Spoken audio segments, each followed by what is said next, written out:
Hello, in this video I want to show you how to adjust date and time settings on ONYX Boox.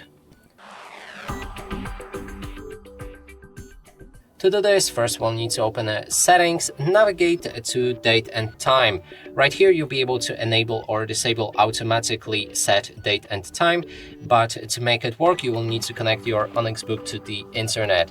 And let's disable it for now. This will allow us to adjust date and time manually, so you can click on date and choose whichever date you like. The same goes with the time. There's also a date format, and you can switch it right here. And the next thing is 24 hours clock, and you can switch between 12 hours when it's disabled and 24 hours when it's enabled. Then there's the time zone, you can also switch it, and that is all of the options. And that's it for this video. Hope you like it. Please consider subscribing to our channel, leave a like and a comment below.